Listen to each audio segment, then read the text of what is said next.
Bom dia oficial a todos. Peço desculpas pelo atraso, que já justifiquei a alguns que estavam presentes há mais tempo, pela demora na chegada do doutor Ricardo Murichita, que está vindo de Brasília e ainda não conseguiu chegar aqui. O horário do seu voo era para estar no Rio de Janeiro às 9 horas. O aviso que nós recebemos foi que estavam fechados os aeroportos, de maneira que passaram a informar que às 10 horas é que o seu avião chegaria. De maneira que essa é a razão do atraso inicial, porque gostaríamos de contar com os 3 palestrantes, os 3 participantes dessa mesa redonda, que no caso não é redonda, né, porque nós estamos aqui uma mesa que não é redonda, mas vai ser redonda porque foi anunciada como tal. E também agora, à última hora, por força de uma notícia que saiu no Globo de quarta-feira, a respeito desse encontro sobre defesa do consumidor, apareceram também agora alguns jornalistas e trabalhando na televisão, e acabaram de me entrevistar e estão entrevistando também ao desembargador, ao juiz Flávio Citro, já estou torcendo para que ele seja desembargador, e também ao Rodrigo Terra, que também está conosco. Esse encontro se justifica plenamente pela importância da defesa do consumidor, e a ideia nossa foi de examinarmos sobre o aspecto pré-processual, individual e coletivo. Por quê?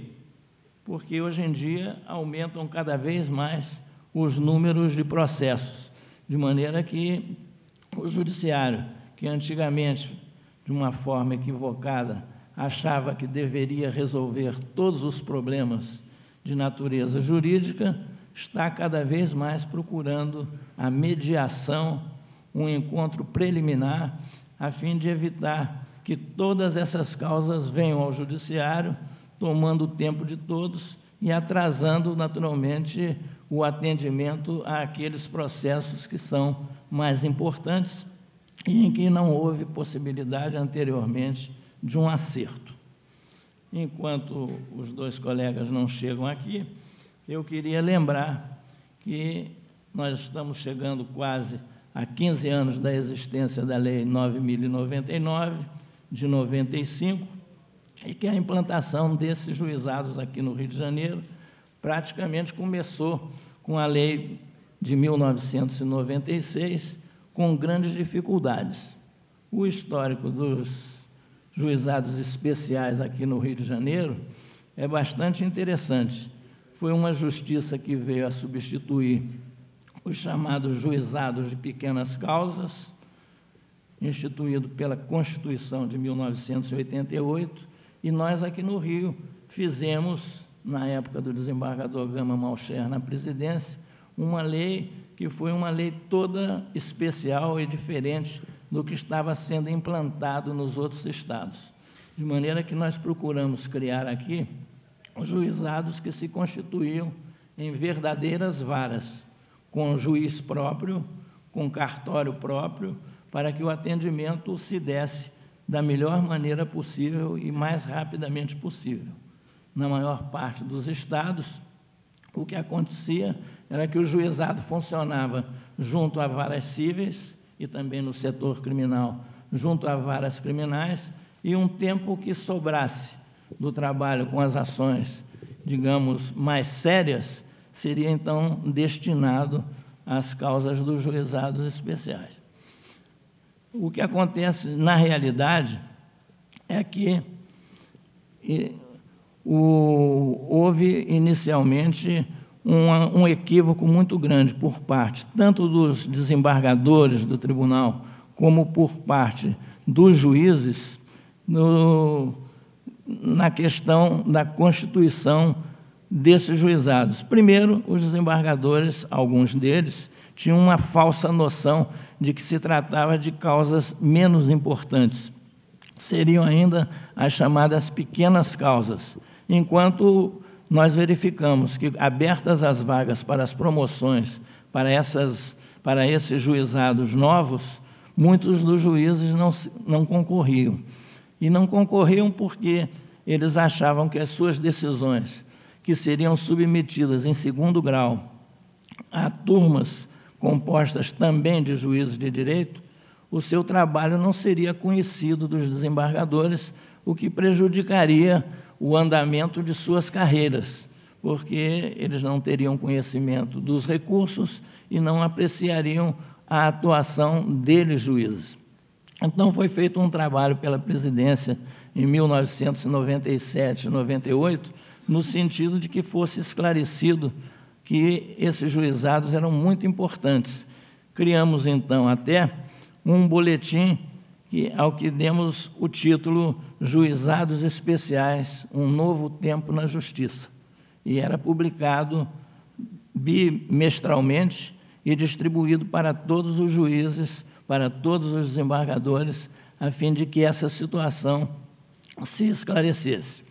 Com os juizados autônomos, independentes, também foram criados juizados adjuntos a outros juízos, isso especialmente no interior, porque não havia juízes bastante para ocupar as funções, e então essa era uma necessidade que a gente tinha.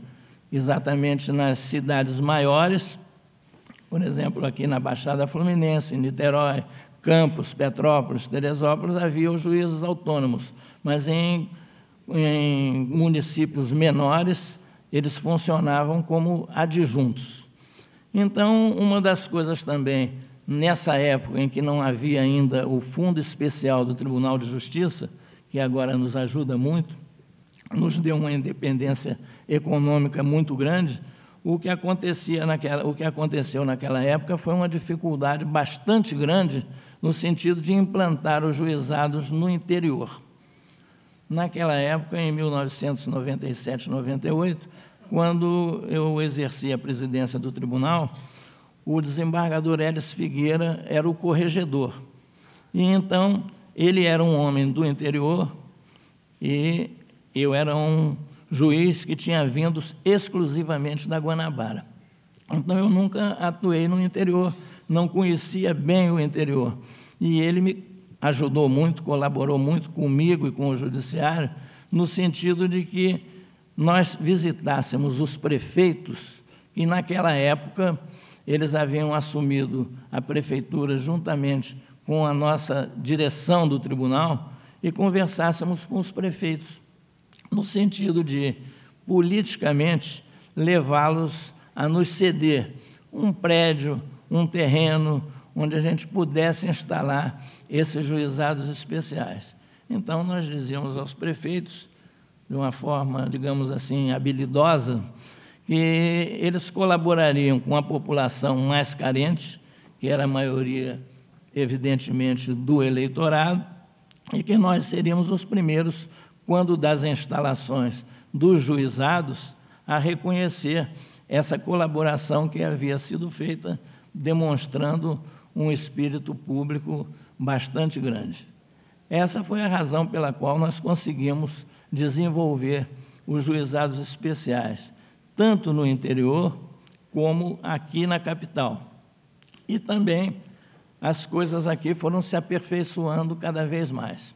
Nesse sentido que a gente diz de busca de uma solução anterior à disposição, à promoção das ações, nós fomos procurados, eu já estava, depois da presidência do tribunal, eu já estava coordenando os juizados especiais, nós tivemos uma procura por parte da Telemar, no sentido de que, como ela era a recordista do número de ações que ingressavam em juízo, no sentido de que aqui no centro, onde havia, naquela época, 4 juizados, e hoje já são 6 aqui que existem, então, naquela época, nós cedemos aqui no tribunal uma sala para que a Telemar se instalasse com o chamado projeto Expressinho, no sentido de que, quando vinham distribuir as ações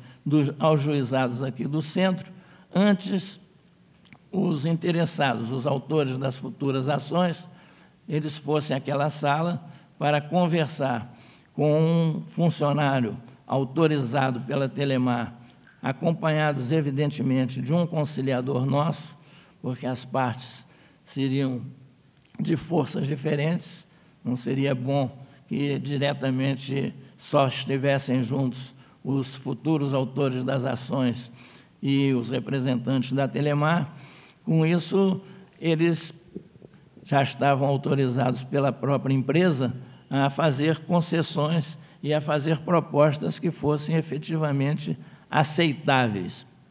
Então, o que sucedeu foi que um grande número de ações deixou de ser proposto, né, porque houve esses acordos, houve essas tentativas. Mais na frente, outras empresas também procuraram fazer isso, mas só foi atendido exatamente aquelas que tinham muitas ações contra elas propostas. Por exemplo, em matéria de eletricidade, a Ampla também obteve esse direito de usufruir dos expressinhos. Nós estamos procurando cada vez mais, né, resolver os problemas, como nessa caminhada toda, na administração do desembargador Sérgio Cavalieri, houve a criação dos chamados juízes leigos, para colaborarem com os juízes de direito à frente dos respectivos juizados. A atuação dos juízes leigos, cuja escolha era feita por um concurso nesta escola da magistratura entre os estagiários da própria escola nos últimos anos, ou aquele que tinha saído no último ano e já estava formado em direito. E então, nós fizemos, o desembargador Sérgio Cavalieri resolveu que o concurso seria feito somente entre eles, porque eles já estavam com uma experiência grande na escola, e os juízes leigos passaram a atuar.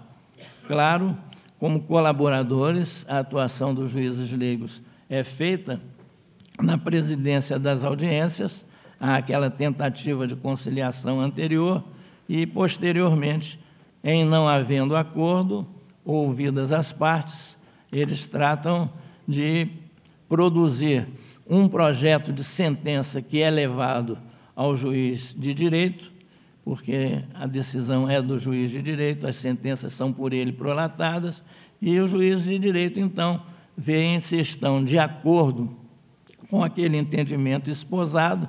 Quando não estão de acordo, pedem ao conciliador que reformule aquele projeto de sentença. E, então, isso também trouxe uma grande ajuda, mas, ao mesmo tempo, um pequeno prejuízo no sentido da celeridade, porque se o juiz de direito presidindo as ações podiam diretamente já dar as sentenças, com esse sistema de projetos, houve, então, um retardo no sentido de que, depois dos debates, o juiz leigo ele marcaria essa audiência para 20, no máximo 30 dias, fazer a leitura da sentença. Então, nós estamos procurando, a cada momento, modificar a nossa forma de atuar no sentido de bem servir. E o Rio de Janeiro goza no Brasil de um conceito excepcional no tocante à atuação dos juizados especiais. Quando o presidente do Supremo Tribunal Federal, o ministro Sepúlveda Pertence, fez reuniões com todos os presidentes dos tribunais no sentido de incentivar o funcionamento dos juizados especiais e de uma forma cada vez melhor. Houve um encontro inicial até no próprio Supremo Tribunal Federal, onde cada presidente disse como estava a situação, o andamento dos trabalhos dos juizados na sua unidade federativa. De maneira que o que se vê hoje é um aumento ainda cada vez maior, né? Nos 9 primeiros meses de 2008, nós tivemos distribuição de 306.227 processos, e nos 9 primeiros meses desse ano, já são 510.524, num total de num percentual de 67%. Então, a coisa está muito complicada. Nesses juizados aqui da capital, com o surgimento das ações relativas ao mega bônus em agosto e setembro do ano passado, houve uma inflação tremenda e nós tínhamos passado de uma distribuição de 600 processos para 2.500 processos em cada juizado. Vejam como a gente tem que inventar, tem que criar fórmulas de resolver esse problema. Nós esperávamos que, passado esse boom, nós voltássemos a ter uma estabilização em cada juizado de 700 processos, mas, na verdade, o número que está prevalecendo hoje é de 1.200 processos. Então, esse é um pequeno histórico que eu fiz assim, introduzindo a palavra dos nossos queridos participantes dessa mesa redonda, que são o juiz Flávio Citro, que é juiz do 2º Juizado Especial Cível da capital, com um trabalho excepcional feito em todos esses anos. Ele foi o coordenador de todos os projetos do Expressinho e presidiu, até o ano passado, coordenou as turmas recursais. Então, tem uma experiência muito importante, muito válida. O doutor Rodrigo Terra também é nosso conhecido, ele é membro do Ministério Público, titular da 2ª Promotoria da Tutela Coletiva de Defesa do Consumidor e conhecidíssimo de todos nós. Ele, juntamente com o Flávio Citro, está empenhado já há muito tempo na questão das ações coletivas sobre as quais eles falarão. E o outro participante, que eu espero consiga chegar aqui ainda a tempo ao final do nosso encontro, é o doutor Ricardo Morichita, diretor do Departamento de Proteção e Defesa do Consumidor do Ministério da Justiça.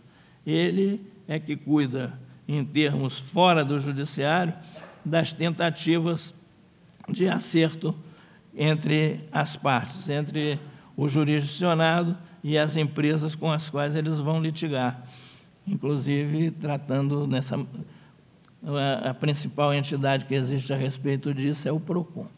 Eu vou passar a palavra, então, ao Flávio Citro, anunciando que estamos muito felizes com a presença de tantos companheiros aqui no auditório, entre eles a desembargadora Ana Maria Pereira de Oliveira, que é uma espécie de musa dos juizados especiais, o juiz Joaquim Domingos, que coordena o Fórum Permanente da Escola relativamente à mediação, é um azogue também atuando na parte da área criminal. Temos também o doutor Saeta, que é nosso juiz e diretor do Fórum de Caxias, conselheiro da Associação dos Magistrados do Estado do Rio de Janeiro. Então, Flávio Citro tem a palavra. Bom, a primeira coisa que eu gostaria de dizer é o seguinte: esse seminário, ele foi imaginado em razão da nossa preocupação com o momento atual, né, de qualidade do serviço jurisdicional especializado em matéria, né, de consumidor. E por quê? Porque, como o desembargador Tiago, né, já antecipou, é muito preocupante para nós, do Poder Judiciário, né,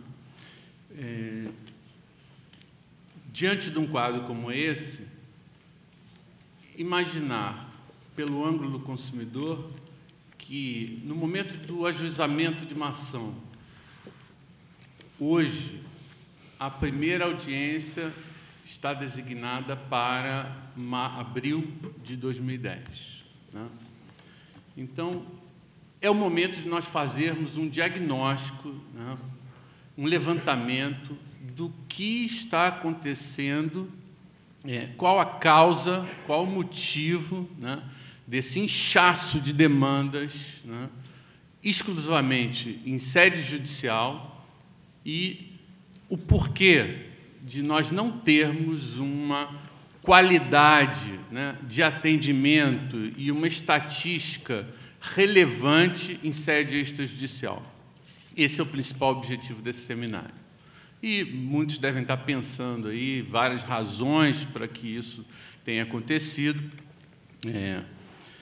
O promotor Rodrigo Terra e o Ricardo Morichita, do Departamento de Proteção e Defesa do Consumidor do Ministério da Justiça, já estivemos outras vezes juntos, né?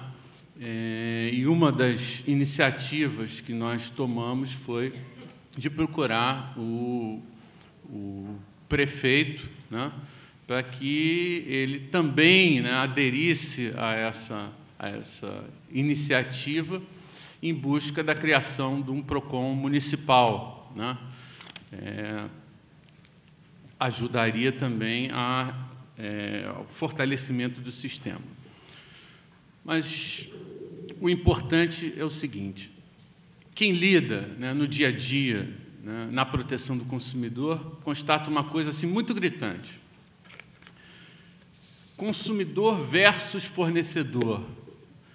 A ideia que fica é que hoje eles são inimigos, né? O consumidor é inimigo do fornecedor. O fornecedor olha para o consumidor de uma maneira como se ele tivesse intimidado diante daquele, né, que tem o poder de decisão, né? E essas questões que são de marketing, né, de relação direta, parecem que estão esquecidas por parte dos fornecedores, né? Quem comanda a relação de consumo? Quem decide aonde comprar, o que comprar, a hora de comprar e como comprar? É o consumidor.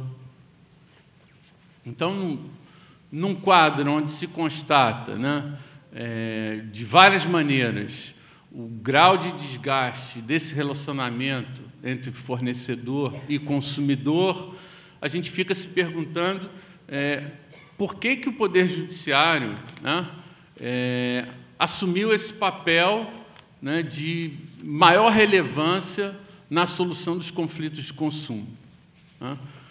Por que hoje nós somos o principal ator, né? O protagonista mais importante hoje é o Poder Judiciário?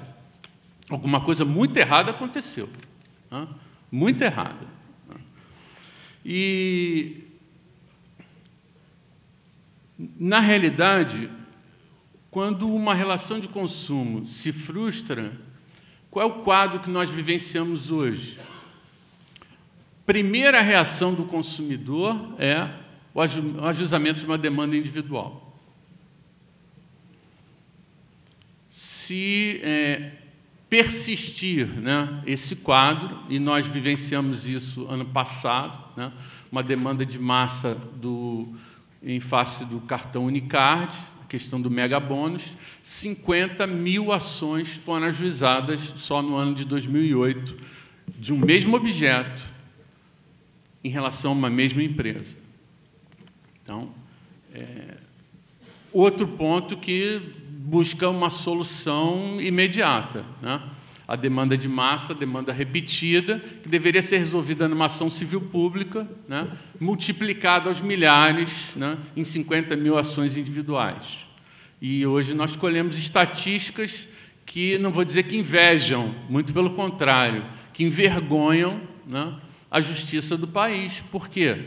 Nenhum país desenvolvido no mundo tem o volume de demanda que nós temos aqui no Judiciário do Brasil. E vocês estão pensando, isso é um problema do Rio? Não, não é um problema do Rio, né?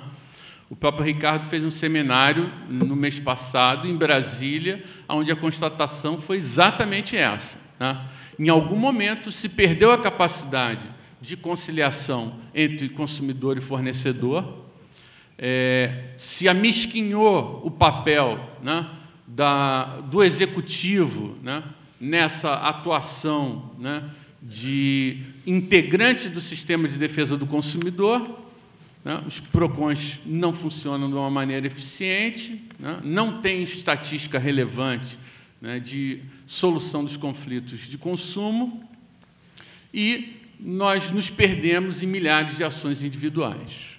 Então, é um quadro que preocupa, né?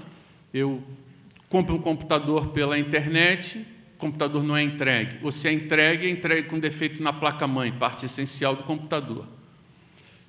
Eu mando um e-mail para o fornecedor, ele responde aquela mensagem eletrônica dizendo que sua reclamação foi anotada, aguarde uma resposta. A resposta não vem, o computador não é entregue, o novo não é substituído, o dinheiro não é devolvido, o consumidor fica sem o computador e sem o dinheiro. E aí, o que fazer? E vocês acham que o juiz fica trancado no gabinete, né? Não, as pessoas me ligam, acham meu telefone e me ligam. Então, Flávio, o que eu faço? Na semana passada, uma amiga minha comprou uma geladeira para empregada, escolheu a geladeira, 370 litros, tudo direitinho, num fornecedor desses grandes, né, de atacado. Para entrega no dia certo, não entregaram, ela foi à loja, fez a reclamação, responderam para ela, nós não temos essa geladeira. Sei, mas como não tem? Se eu comprei, paguei, né, a venda está aperfeiçoada, você tem que me entregar. Não, a senhora pode escolher outra coisa. Aí ela me ligou. Aí o que eu faço? E a posição que a gente fica é muito difícil, né? O que eu imagino? Eu vou dizer para ela, entra com uma ação, entra agora, procura um núcleo de primeiro atendimento, é muito simples. Formula a sua reclamação, dali a outubro, novembro, dezembro, janeiro, fevereiro, março, abril. Dali a 6 meses você vai ter a sua primeira audiência. Pode não ser a única. Alguns juizados estão marcando audiência de instrução e julgamento. Ou eu vou dizer para ela, entra com a petição inicial, frisa que você quer uma tutela antecipada para a entrega da geladeira, em 48 horas, sob pena de multa de R$100 por dia. Eu, confiante, digo isso para ela. O juiz nega a tutela. Com que cara eu fico? Por que isso está acontecendo? Né? Alguns colegas magistrados, o senhor vê que hoje, né, a posição do juiz, né, de trincheira, né, que está ali no dia a dia, fica muito delicada, né? Porque se eu oriento ela a entrar com a ação na justiça, ela não consegue a tutela, fica sem geladeira, sem o dinheiro, ela vai me ligar de novo e eu vou dizer o que a ela? Eu não estou inventando história, isso é fato, né? O que um juiz do consumidor vai orientar a sua amiga a fazer? É o que cada um de nós está vivenciando hoje, né? Eu queria dizer para ela, entra com a ação, pede tutela. Se eles não entregarem, vai acumular a multa, R$100 por dia. Se ela conseguir essa tutela, se eles não entregarem a geladeira, se acumular uma multa de 50 mil, a turma baixa o valor da multa.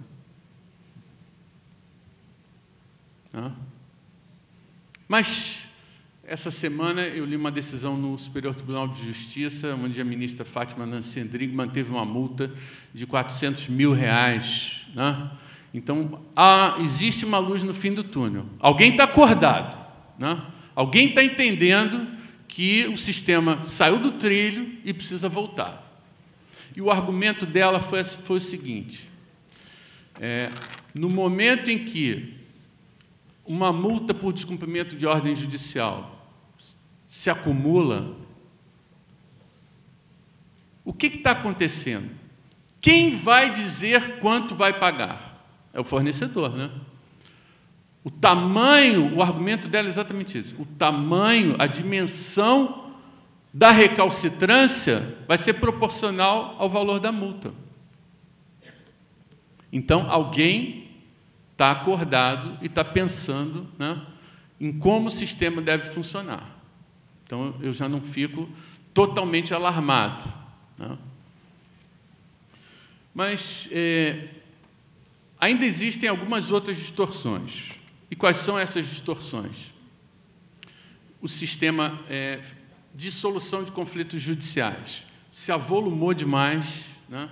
E é natural, é do homem, não é uma crítica aos meus colegas magistrados, aos juízes dos juizados, né? Isso acontece com qualquer um. Quando você recebe, né, na sua pilha, né, do gabinete 50 tutelas antecipadas para você apreciar, você vai separar, né, aquelas que são mais graves, plano de saúde, internação e etc.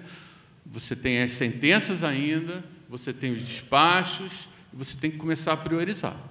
Qualquer um faria isso, né? Exigibilidade de conduta adversa, qualquer um faria isso. Na medida em que essa pilha chega a 100 só das tutelas antecipadas, você é mais seletivo. Você vai apreciar com mais calma os mais graves. O gabinete já começa a trabalhar em regime de mutirão. Alguns processos saem com decisão padrão, né, não demonstrada a necessidade de tutela antecipada.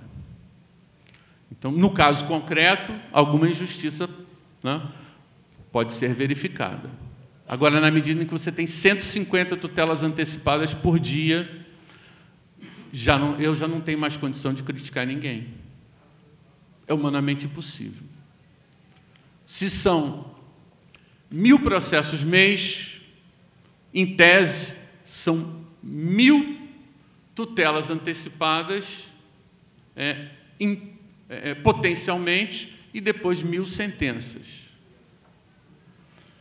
Quando as pautas dos juizados, né, há 1 ano atrás, se encontravam em 2, 3 meses, o argumento dos juízes era de que, quando eu der a sentença, daqui a 2 meses eu vou resolver a questão definitivamente, então não preciso dar tutela antecipada. Mas agora, com as pautas de instrução e julgamento para daqui a 9 meses, como disse o colega, a questão é preocupante. Então, é muito importante que a gente tenha esse senso crítico, né? Nós trabalhamos com qualidade do serviço jurisdicional. Eu sou servidor público, eu estou aqui para resolver o problema do consumidor, sou pago para isso. Mas eu tenho que ter condições de fazer isso, né? E o sistema tem que funcionar de forma harmônica. O sistema tem potencialidade de funcionar assim, né? Ao longo da história, né, a gente fica intimidado aqui na frente do desembargador Tiago, foi presidente do tribunal, uma das melhores administrações que o tribunal já teve, focada nos juizados especiais, uma visão de futuro, né? Ele é jovem assim, porque pensa a justiça, né? Para você fazer isso, você tem que vestir a camisa da justiça e compreender todo o sistema. Então, a presidência dele sempre foi voltada para essa questão, né? Muito antes de qualquer um de nós, ele viu que essa era a solução da justiça. Por quê? É a justiça que se aproxima do jurisdicionado, né? É a justiça que atende da melhor maneira o jurisdicionado. Ele viu nesse casamento entre a Lei 9.099 e o Código do Consumidor, né, o grande gancho que a Justiça tinha de atender o jurisdicionado. E nós atendemos, né? Eu tenho orgulho em dizer que, durante muito tempo, nós atendemos muito bem, né? Em diversas fases da minha carreira, eu tenho 12 anos de magistratura e 12 de advocacia. Eu tive a oportunidade de chegar em casa, botar a cabeça no travesseiro e dizer: hoje eu arrebentei, né? Porque a gente consegue realizar as coisas. Quando nós montamos o juizado de Niterói, reformulado, isso em 2000, acho que foi 2000, chegamos a fazer audiência tendo como ré a ampla no mesmo dia do ajuizamento da petição inicial. Então, é possível, né? O Expressinho é um modelo imaginado que demonstra a possibilidade de que coisas muito rápidas podem atender o consumidor, né? Você tem um problema, pediu a instalação do Velox, o Velox não foi instalado, a advogada da Telemar está ali já me olhando, né? A doutora Carla, houve um problema, não foi instalado. Eu chego no Expressinho e digo, contratei o Velox, não instalaram. Ou chegaram lá e disseram, não tem disponibilidade. Formula a sua reclamação, o funcionário entra no sistema, verifica qual é o problema e faz uma proposta. Vou instalar em 10 dias sob pena de multa diária. É possível? O juiz homologa, né? O acordo que era pré-processual se torna, né, solução jurisdicional homologada pelo juiz. Se não cumprir no prazo, a multa começa a incidir, executa direto. Ideia genial, simples, né? Possível, mas que não pode ser universalizada. Tem que ter vontade política, como teve a Telemar. Quando você verifica, né, as estatísticas que nós escolhemos também na nossa lista top 30, né, das 30 empresas mais demandadas, você vê que há anos atrás a Telemar teve 20% dos processos, né, que tramitavam nos juizados especiais. Hoje deve ter 6%, imagino. Carla vai me corrigir se eu estiver errado. Para isso tem que ter vontade política, né? É perfeito o funcionamento hoje do sistema? Não, mas nós todos temos que imaginar uma forma de resolver. A realidade é essa, o sistema está inchado. O sistema inchado cria uma distorção que atinge a todos nós, né?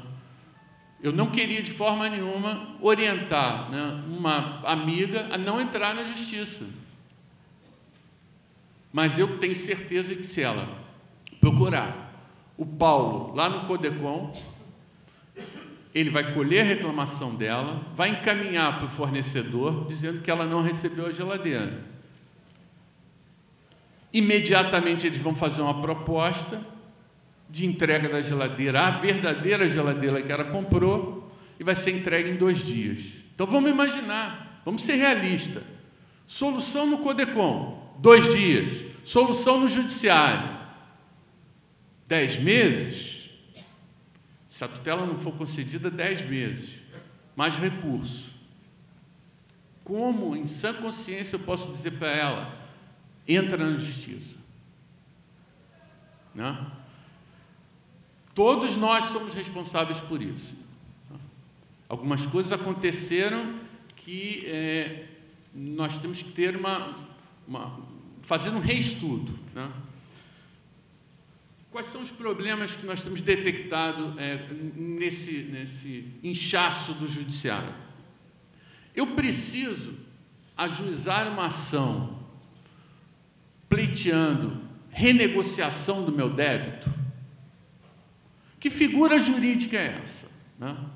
Eu sou endividado ou superendividado? Eu preciso resolver meu problema. O Natal vai chegar, eu estou com o nome no SPC, no Serasa, eu procuro a empresa. Pouquíssimos são os casos em que o consumidor consegue. Primeiro, o interlocutor, né? Alguém para responder a reclamação dele.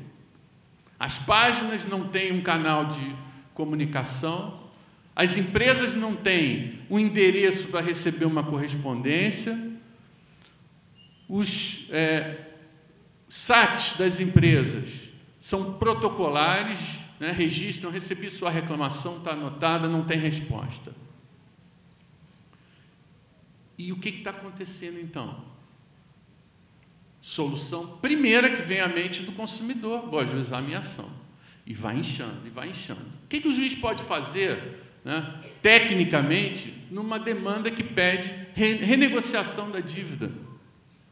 Por mais que ele seja, né, engenhoso, ele vai buscar lá na regra do artigo 53 da Lei do Juizado Especial e vai dizer: eu vou condenar a empresa a parcelar o débito histórico em 50 parcelas isso é muito próximo do direito alternativo, não é?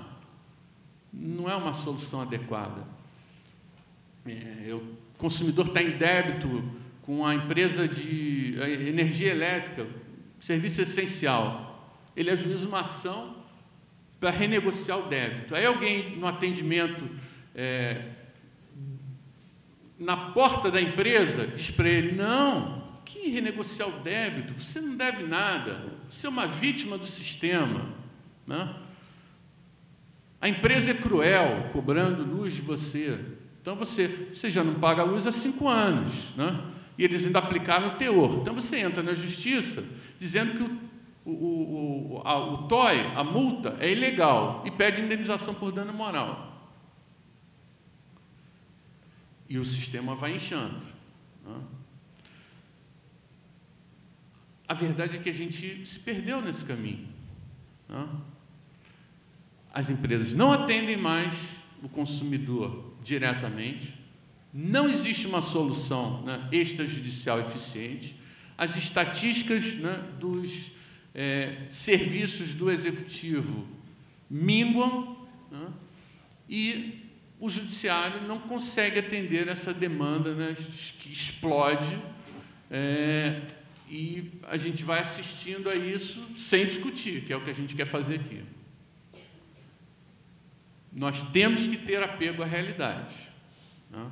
Alguma coisa precisa ser feita, e eu não tenho a menor dúvida, né? Nós temos discutido isso, eu não tenho a menor dúvida de que há necessidade de um aprimoramento do sistema de solução de conflitos extrajudicial. Como é que se consegue isso? Um elogio tem que ser feito, né? Eu já falei aqui várias vezes da Comissão de Defesa do Consumidor, da Alerj, mas eles fazem um trabalho muito afinado, né? E como é que funciona? O consumidor formula a sua reclamação. Eles procuram o fornecedor, eles têm um cadastro eficiente, muitas vezes por e-mail, e o fornecedor responde ou já faz uma proposta. Se não se conseguir, a estatística deles é bem eficiente, 70% de conciliação. Se não se conseguir uma conciliação, ele já sai de lá com uma petição inicial pronta para ajuizamento da ação. Quem ganha com isso? Em princípio, vocês pensariam: mas vai aumentar ainda mais o volume de demanda. Não, não vai. Lê do engano. Por quê? Você está fortalecendo o órgão extrajudicial. O fornecedor, quando vai atender a uma demanda apresentada à Comissão de Defesa do Consumidor da Alerj, ele sabe que das duas uma: ou ele vai resolver, ou ele vai resolver. Ou vai resolver extrajudicialmente, ou vai resolver judicialmente. E pior, né? Eles aglutinam as demandas e verificam se é uma lesão de massa, uma lesão coletiva. E eles têm um índice muito satisfatório de ações civis públicas ajuizadas, né? Eu conversava com o Rodrigo agora há pouco, o Ministério Público deve ter aproximadamente 500 ações, Rodrigo, imagina? 500 ações civis públicas. A Comissão de Defesa do Consumidor deve ter umas 180. A Defensoria Pública deve ter umas 120 ações civis públicas, né? O NUDECOM. Quantas ações civis públicas tem o PROCON? Quem é que sabe me responder? 0. Se o sistema não funciona como fórmula de pressão, quem perde é o próprio órgão, né? Se o consumidor vai formular uma reclamação, não vai receber a resposta, sai dali sem nada, ele não vai voltar. Não? Então, nós temos que fortalecer o sistema de solução dos conflitos em sede extrajudicial. E eu não tenho a menor dúvida que dando estrutura, né, a esses serviços e dando credibilidade. E essa credibilidade tem que ser conquistada, né? Como nós temos, que a nossa legitimidade, né, como juízes, A verdadeira legitimidade não é aquela constitucional, não é aquela do concurso público. É essa que eu estava falando para vocês, de você chegar em casa, botar a cabeça no travesseiro e dizer, olha, hoje eu resolvi muita coisa. Isso exige tempo, dedicação, né, e infraestrutura. Enquanto nós não estivermos, né, nessas áreas de atendimento do consumidor, reconhecimento do público, né, do cidadão, o fornecedor não vai se sentir, né, pressionado para atender o consumidor. Não é nada diabólico, não é nada de má fé. É questão, o mesmo problema de volume que nós temos, os fornecedores também têm. Só que eles precisam aprimorar o serviço e não têm consciência de que o maior prejudicado são eles próprios, né? Porque a demanda hoje, né, de consumo é uma demanda predatória, né? Eu vendo para você uma vez e não me preocupo em vender nunca mais. Porque o consumidor, em muitos casos, quando ele se sente frustrado, ele não consegue nem resolver aquele problema, né? E ainda fica com aquela imagem péssima, né, do fornecedor.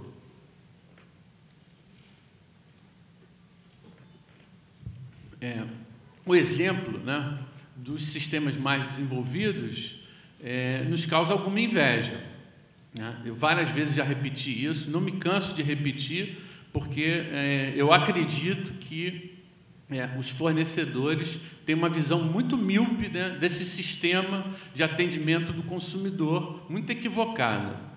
Eu fiz uma viagem uma vez para os Estados Unidos, aluguei um carro na Alamo, né, faço a propaganda, porque merece a propaganda, é uma locadora de preços relativamente baratos, e quando estava indo para Cape Cod, quando chegou na altura de Boston, o carro deu um problema, aquele barulhinho que fica com a porta aberta, né, com a porta fechada, barulhinho, tem. Aí eu parei, liguei para a companhia, eles disseram, olha, primeira coisa, o senhor me desculpe. Você já fica, né, meio balançado. Primeira coisa, desculpa. Isso não era para ter acontecido. O senhor vai para... Vamos desviar o seu destino, o senhor entra em Boston para trocar o carro. Aí eu cheguei lá, quando fui fazer a reclamação, o rapaz levantou a mão assim, indicou o lugar, eu ainda tentei conversar com ele. Não, cheguei na recepção, a moça me entregou a chave. Eu falei, não, você não está entendendo, eu vim aqui fazer uma reclamação, tive que me desviar do meu destino, o carro deu problema e tal. Ela falou assim, não, o senhor pode ir lá pegar o carro. Aí eu não vou brigar, estou viajando, estou passeando. Quando eu cheguei para pegar o carro, eles tinham me dado um upgrade, né, uma melhoria do carro, de 2 níveis, o carro era 0 quilômetro, né, com um tanque cheio, não me cobraram a gasolina. Gente, quem é que ganha com isso? Quem é que ganha com isso? É o consumidor? Para eles o carro está lá. É ou não é? É a mesma coisa. Primeira coisa, consciência de que aquela relação de consumo deu errado.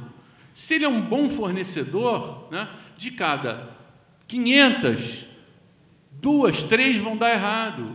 Por que não consertar? Por que não consertar a relação? Não é que nem casamento? Deu errado? Vamos conversar. Não é? Vamos resolver. Por que precisa do judiciário? Por que só o judiciário é que vai dar a solução? O fornecedor precisa ganhar um cliente. Nada mais se discute hoje de marketing, né? Relação com o consumidor. Se discute volume de passivo, né? Porque eu tenho 50 bilhões de consumidores e meu nível de reclamação é 0, e daí esse 0, nunca mais vai voltar a consumir com você. Em alguns casos tem monopólio, ou só aquele serviço é o único com aquela tecnologia. Mas vocês vão pensar uma coisa, e o desgaste? E a imagem? Né? Então, vamos falar de imagem. Outras questões que têm me levado a refletir muito, né? Vou dar até o endereço da minha página para vocês, como está intimista, assim, vou fazer não é nem propaganda, não. Dá uma olhada na minha página, www.flaviocitro.com.br. Tem uma área de pesquisa, você pesquisa assim, autodefesa do consumidor. Bota assim, só autodefesa. O que está acontecendo? Né? Em dezembro do ano passado, eu fui convidado pela AMB, né, para fazer uma viagem para os Estados Unidos para conhecer o sistema deles, civil e criminal. E fiquei muito impressionado, né, com a dimensão que o Poder Judiciário deles tem. O papel, né, o grau de, vamos dizer, de protagonismo nessas relações. Não. O Poder Judiciário do sistema americano, ele é o guardião. É como deveria ser. É como o Poder Judiciário deveria ser. Quando tudo deu errado e não tem solução, o sujeito procura o Poder Judiciário. Não para renegociar uma dívida, mas sim para, num caso grave, né, eu estou doente, estou com câncer, isola, preciso colocar um catéter, uma solução, o plano de saúde não atendeu, eu vou pedir uma tutela antecipada, o juiz vai conceder imediatamente, internar imediatamente, fazer a cirurgia, entregar a prótese. Se não entregar, multa, R$1.000 por dia, R$5.000 por dia. Não entregou, está preso. Isso aqui é Poder Judiciário. Assim que a gente tem que trabalhar. E fiquei muito impressionado com a pessoa cobra uma taxa, né, paga uma taxa de $90 para ajuizar uma ação. Todo mundo paga, não tem justiça de graça. E tem audiência, vai lá, a própria pessoa faz autodefesa, não precisa de advogado, qualquer um pode se defender, até na área criminal. E eu fui assistir a audiência, adoro a audiência, né? Fui assistir a audiência, falei com a colega americana, quantas audiências você tem? Duas, irmão. Mas como pode ter duas audiências? Ontem não tive nenhuma. A gente fazia, antes do sistema, de adotar o sistema dos juízes leigos, 25 audiências por dia, dando sentença em audiência, uma coisa de maluco. Ninguém pode sobreviver, nenhum juiz pode se manter são numa situação como essa. Chegava no final do dia, eu e a Carla, a gente já estava trincando os dentes um para o outro, né?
Deixa eu só continuar mais um pouquinho aqui, aonde eu quero chegar.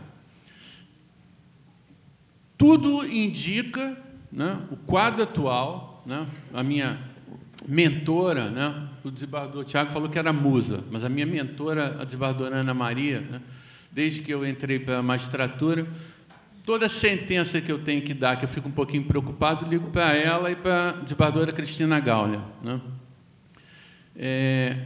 Ela é testemunha. Se nós não resolvermos essas questões todas que nós estamos discutindo aqui, nós vamos assistir a um amesquinhamento, né, uma diminuição do Poder Judiciário, do papel do Poder Judiciário. E quem é que vai assumir o papel de protagonista, né, nesse mundo atual? Dois elementos que já estão assumindo um papel assim, muito relevante. O próprio consumidor, consciente, né? E sabe quem? A internet. Eu indiquei a página para vocês fazerem essa pesquisa autodefesa, aí vocês vão verificar 3, né, exercícios de autodefesa que eu achei assim, um exemplo. Né? Primeiro, consumidor entregou seu carro, consumidor de classe alta, uma BMW para realizar o conserto numa oficina especializada. Caso judicial, caso extrajudicial, foi noticiado em todos os jornais, a empresa a Autocraft, né, na hora de consertar o carro, o mecânico saiu com o carro e bateu. Bateu com a BMW do consumidor. E aí ele procurou a empresa, ela não resolveu. O que ele fez?